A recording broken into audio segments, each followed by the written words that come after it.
Vocês sabiam que o SBT colocou sua própria sede como garantia de empréstimo? Pois é, isso mostra aí o tamanho do aperto financeiro que a emissora aí da família Bravanel enfrenta, já que essa decisão foi tomada aí para levantar recursos urgentes e manter a operação funcionando em meio às dificuldades. A operação envolve o CDT, que é o Centro de Televisão da Anguera, um imóvel extremamente valioso e considerado o bem mais importante do SBT, o que evidencia a gravidade do momento e o quanto a direção precisou agir sem margem aí para outras alternativas. Rinaldi Faria surgiu então como uma figura central nesse processo por ter assumido uma missão completamente técnica, entregando resultados duros e impactantes que muitas pessoas não gostaram internamente, mas que fizeram a diferença na contabilidade. Ele implementou medidas que causaram reações negativas dentro e fora do canal, mas sem essas ações a situação seria ainda mais complexa, pois a economia de 100 milhões em apenas um ano evitou um rombo que poderia ter desencadeado um colapso operacional. Isso mesmo, infelizmente o Rinaldi teve que fazer aí, cortar benefícios, cortar custos. Esse negócio de cortar benefícios, de você, infelizmente, aí cortar até mordomias de funcionários, irrita muita gente. Mas é óbvio que isso iria acontecer. Porque assim, tem pessoas que acham até hoje que o SBT é comandado pelo Silvio Santos. Quando o próprio Silvio faleceu e quando ele deixou ali a administração do SBT, a gente começou a notar já saída de profissionais, pessoas que já estavam já há muito tempo ali, porque o Silvio, ele sempre teve uma austeridade, ele sempre teve ali essa humildade que não era divulgada, não era comentada, mas ele sempre manteve funcionários ali em altos cargos, não porque o cara era um gostosão, não, porque ele merecia, era por merecimento, mas assim, isso para uma emissora é muito complicado, você manter às vezes um funcionário que até eventualmente não trabalha muito, mas aí recebe uma nota, entende? Então tem vários casos aí de histórias que você pode procurar na internet de pessoas do próprio SBT contando que tinha funcionários lá dentro que iam trabalhar, iam lá gravar programas uma vez ou duas vezes por mês e recebiam, sei lá, 30 mil reais, 40 mil reais, mais do que até uma pessoa que está lá todos os dias, entende? Então o Silvio tinha isso no SBT, realmente, de manter funcionários ali durante muito tempo e ir recebendo valores exorbitantes. Só que uma coisa é o SBT sendo dirigido pelo Silvio, outra coisa é pelas filhas, é pelas pessoas que estão lá atualmente. Então chega um ponto que você vai enchendo demais ali a piscina, chega um ponto que ela não vai aguentar. Se uma pessoa pular, ela vai se romper. Entende? Então, assim, o Rinaldi, ele, de certa forma, ele salvou a parte econômica da emissora. E isso, infelizmente, acaba sendo mal visto por pessoas que têm benefícios, que acabam tendo benefícios, pessoas que são próximas da presidência, que acabam tendo ali uma moral de diretores ali, que aí ferra o diretor e ferra, sabe, as pessoas, os funcionários. Aí o que acontece? Eles vão solta uma informação para um site desses aí, e aí, não que não seja mentira o que aconteceu, o que deixou de acontecer, mas eu estou dizendo assim, que por conta que a pessoa perde os benefícios, ou benefícios, não estou dizendo aqui nomes, mas a pessoa fica revoltada e aí inventa uma situação ou conta um problema, porque toda empresa tem seus problemas, tem às vezes discussões, tem às vezes, infelizmente até hoje, tem assim situações de rolar ali assédios morais, entende? Isso acontece mesmo, só que tem coisas que são abafadas. Aí o cara revoltado porque cortaram o benefício dele vai lá e dá com a língua nos dentes para um portal aí de notícia, aí a informação explode. Por isso que no caso do Rinaldi saiu várias informações aí, discussões que teve, dele até Paulo Matias comentou aí no programa dele que ele tem no YouTube, que do nada ele lá não chega mais lá, ele do nada entrou no estúdio e ensinou para um câmera como que se operava uma câmera. Isso realmente é verdade. Mas assim, você vê que ele, pelo que ele até falou e até o TV Pop divulgou, ele de certa forma salvou a parte operacional do canal. Sem essa economia, sem esse corte, até na questão de luz acesa, que foi apagada, de luzes que ficavam acesas à toa, que foram, essa economia foi responsável aí porque o canal não tivesse um colapso, não passasse por um colapso. E essa nova hipoteca, que foi, o que é hipoteca? É você colocar ali o imóvel como garantia de um empréstimo, que se caso você não pagar, o teu imóvel é leiloado, foi registrada no início de novembro e mostrou que a busca por crédito não é uma situação isolada. mas parte de um contexto muito mais profundo que se arrasta desde anos anteriores. Esse empréstimo que o SBT fez de 20 milhões, feito agora, tem prazo de quitação até 2028, demonstrando que o SBT está trabalhando com projeções de longo prazo para poder equilibrar as contas e manter a casa em ordem. Não é a primeira vez que a mesma área foi usada como garantia, já que em 2019, outro empréstimo, este de 80 milhões de reais, foi viabilizado a partir do mesmo imóvel, refletindo uma busca constante por sobrevivência financeira. A primeira hipoteca tinha juros de 4,5% ao ano, o que era encargo pesado, mas necessário. Planos da época no cenário em que, claro, o mercado ainda se recuperava e a pandemia também não havia destruído a projeção macroeconômica. Já a segunda hipoteca veio com uma taxa menor, um descontozinho aí, de 3,95% ao ano, mostrando que mesmo no problema existia uma negociação mais favorável, ainda que a situação continue delicada e exija reestruturações constantes. Uma hipoteca de segundo grau, como a que foi feita, é um recurso que permite obter novo crédito sobre uma propriedade já comprometida. Isso é utilizado quando não existem outras saídas imediatas para poder captar ali o dinheiro. Esse mecanismo é aplicado em situações de urgência financeira, quando o canal não tem como vender o imóvel e muito menos quitar a dívida anterior, mostrando a busca por fôlego no curto prazo.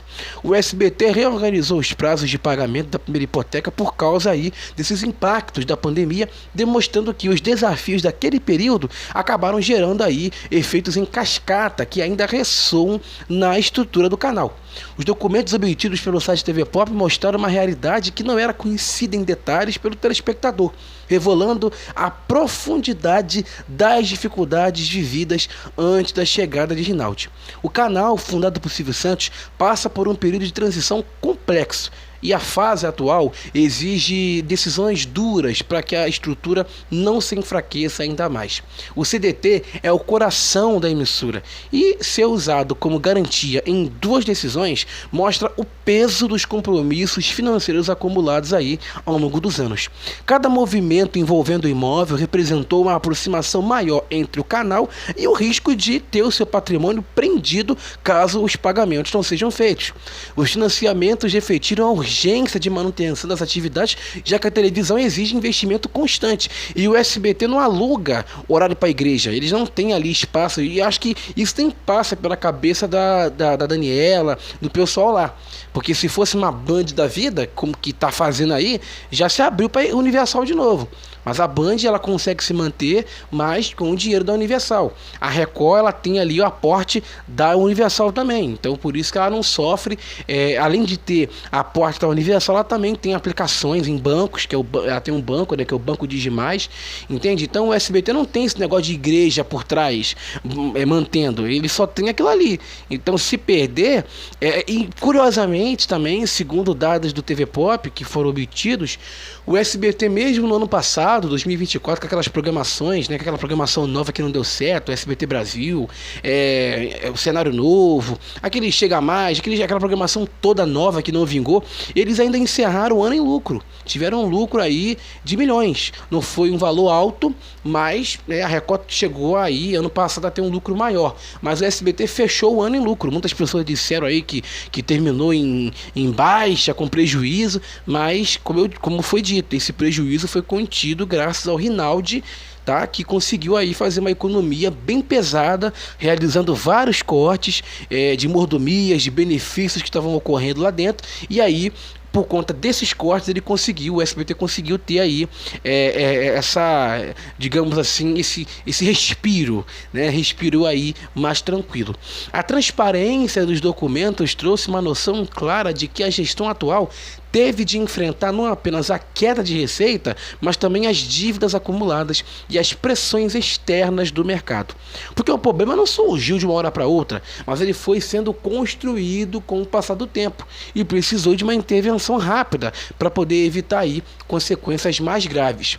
Eu vou até ver se eu acho aqui depois os dados para vocês poderem ver de quanto que a Record teve de lucro em comparação, mas acho que foi de milhões aí, foram uma quantidade bem assim, louvável, porque a Record, como eu falei, a Record tem aplicações no banco Digimais, a Record acaba se salvando porque ela tem a Universal, que tem ali o aporte, ela tem o banco, mas o SBT realmente estava numa situação bem complicada. Se a emissora não tivesse passado por esse processo de economia, até de economia de conta de energia, que estava cara, digamos assim, a emissora com certeza aí ia passar por uma situação bem complicada. Eu vou até se eu acho aqui, eu vou achar aqui, vou procurar aqui.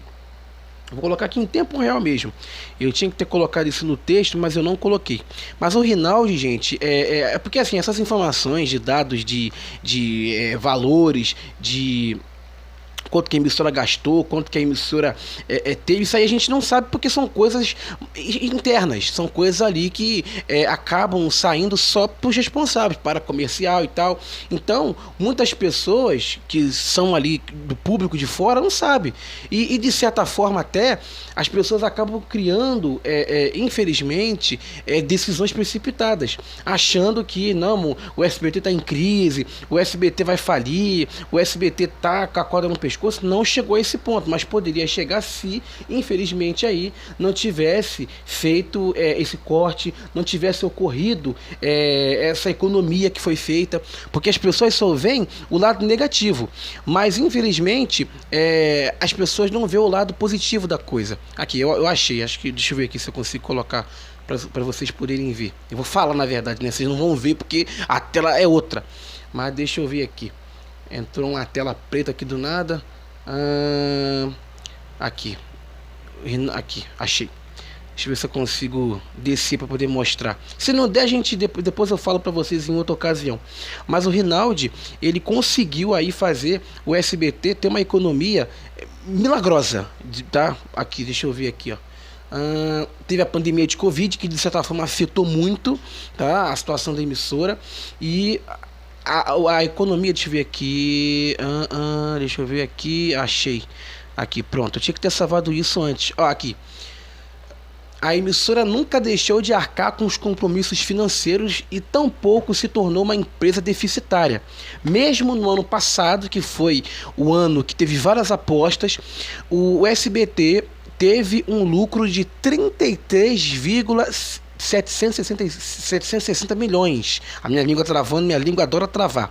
Mas teve um lucro aí de 33 milhões. Claro que antes, ano passado, ano retrasado, teve um lucro de 31 milhões. Então, ou seja, teve um lucro maior em 2024, ano passado, do que em 2023. Ao longo de 2024, o SBT gastou mais do que nunca com suas produções, porque teve investimentos. Foi ali o ano, digamos, das tentativas, né, que foi o primeiro ano da Daniela como diretora ali. Então, ela queria mostrar que ela sabia alguma coisa, e ela sabe, tá? A Daniela não é uma pessoa mal intencionada. Ela tá com as melhores das intenções, mas ela infelizmente se cercou de pessoas erradas.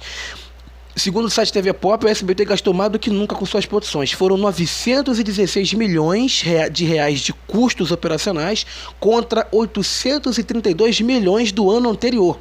O incremento de anúncios foi proporcional ao investimento feito pela rede, indo de 1,149 bilhão para 1,244. Ou seja, a maior dificuldade do canal foi a desvalorização de seus ativos em 2023, quando o canal teve uma valorização aí de 17 milhões de seu patrimônio total. E no ano passado, o cenário da companhia passou a ser de perda contábil, com um déficit de 2 milhões. E aí foi justamente a dilapidação dos ativos que ligou o sinal de alerta na companhia, e apesar da lucratividade da operação, a perda contábil foi vista aí como um sacrifício. Então a chegada do Rinaldi fez aí o SBT de certa forma na questão comercial, na questão interna, operacional aí, se salvar. Se não fosse pelo Rinaldi, se fosse talvez por outro diretor, o canal aí talvez não teria, não conseguiria ir até, e aí teria que recorrer à venda de alguma coisa, aluguel de estúdios, que é uma coisa que infelizmente tem acontecido muito. Mas tá Está dada a informação aí do SBT que colocou a sua sede, né? Porque tem muitas pessoas que não sabem o que é hipotecar. Então eu quis usar essa palavra e explicar também o significado dela para vocês poderem entender. Colocou a sede como garantia para a realização de empréstimos. Mas a pessoa pode falar assim, mas empréstimo, o SBT fazendo empréstimo, gente, isso é comum. Qualquer emissora faz empréstimo. Isso aí não é feio, não é, no sentido assim de falta de, digamos, noção a pessoa fazer empréstimo. Isso é normal. A pessoa vai pedir empréstimo e vai pagar. Não vai pedir empréstimo e não vai pagar. Isso é comum, para poder arcar com os custos e, de certa forma, ali conseguir manter as contas no azul. Isso não é sinônimo de fracasso, não, tá? Mas está dada a informação aí do site TV Pop que o SBT passou por a maior crise da história. Infelizmente enfrenta essa crise e aí hipotecou, né, usou a sua sede aí como garantia para a realização de empréstimos e graças ao Rinaldi a emissora aí conseguiu se salvar. Vamos aguardar para ver as cenas dos próximos capítulos, o novo responsável aí que vai assumir em breve, se é que já não assumiu a superintendência de criação e produção, dizem que é o Paulo Franco, que foi responsável aí pela Era de Ouro da Record, que vai assumir aí, não sei, vamos aguardar para ver, mas o importante é a gente torcer para que o canal possa agora, no ano que vem também, 2026, voltar a ser uma emissora de respeito, uma emissora que tem uma fidelização, que não faz o seu público de besta, como infelizmente fez aí ao longo do tempo. Estamos no Instagram, @BastidoresDMUFC, e também no X, que é @BastidoresDM. Fiquem todos com Deus e até a próxima.